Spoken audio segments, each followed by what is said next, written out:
서울 동부구치소에 대한 5차 전수 검사 결과 또 121명의 확진자가 나왔습니다. 이로써 이 구치소 누적 확진자는 모두 1,000명을 넘었는데요. 서울 구로요양병원 관련 확진자도 200명을 넘는 등 감염 취약계층이 많은 시설에서도 감염이 계속 이어지고 있습니다. 현장에 취재기자 나가 있습니다. 홍민기 기자. 네, 서울 동부구치소에 나와 있습니다. 그곳 서울 동부구치소 관련 확진자가 결국 1,000명을 넘었다고요? 네, 그렇습니다. 오늘 오전 8시를 기준으로 이 서울 동부구치소 관련 누적 확진자는 모두 1,062명입니다. 이곳을 포함한 전국 교정시설 누적 확진자는 모두 1,108명입니다. 어제 실시된 5차 전수조사 결과가 나왔는데요. 어제보다 121명이 추가 확진됐습니다.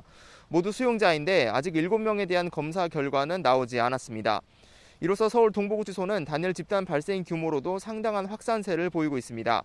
대구 신천지 4천여 명에 이은 세 번째로 두 번째인 서울 사랑제일교회 1,176명에도 가까워졌습니다. 법무부는 동부구치소의 밀집도를 낮추기 위해 수용자들을 전국 다른 교정시설로 옮기고 있는데 여기서도 확진자가 나오는 경우가 발생했습니다. 동부구치소에서 강원 북부교도소로 온 수용자 4명이 추가 확진된 겁니다. 법무부는 동부구치소 관련 확진자를 원칙적으로 1인 1실에 수용하고 있다고 밝혔습니다. 또 오늘 결과를 바탕으로 동부구치소 추가 전수검사 여부를 결정할 예정입니다. 이렇게 교정시설 확산이 계속되자 정세균 국무총리와 추미애 법무부 장관 등 관계자들이 어제 현장 점검에 나서기도 했습니다. 정 총리는 국가가 관리하는 교정시설에서 대규모 집단 감염이 발생해 우려스럽다며 초동 대응이 미흡했던 점을 아쉽게 생각한다고 밝혔습니다. 동부구치소 외에도 수도권에서 집단 감염이 이어지고 있는데요. 관련 소식 정리해 주시죠. 네, 요양시설, 요양원 등 감염에 취약계층이 많은 시설에서도 감염이 계속되고 있습니다. 우선 서울 구로구 요양병원에서는 어제보다 9명이 더 확진 판정을 받았는데요.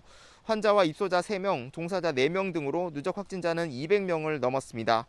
서울 동대문구 노인복지시설에서는 입소자 23명을 포함해 지금까지 36명이 감염된 것으로 파악됐습니다. 또 경기 용인시에 있는 요양원에서도 입소자와 가족 등 9명이 추가로 감염됐습니다. 평택시 노인보호센터에서도 12명이 추가로 확진돼 누적 확진자는 13명이 됐습니다.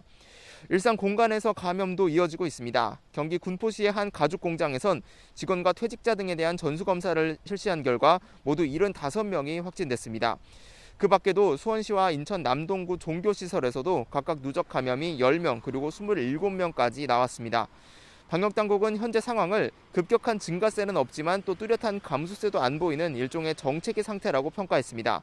그러면서 예방접종과 치료제를 활용하는 시기까지 안정적으로 상황을 통제할 수 있게끔 방역수칙을 준수해 줄 것을 거듭 강조했습니다. 지금까지 서울 동부구치소에서 YTN 홍민기입니다.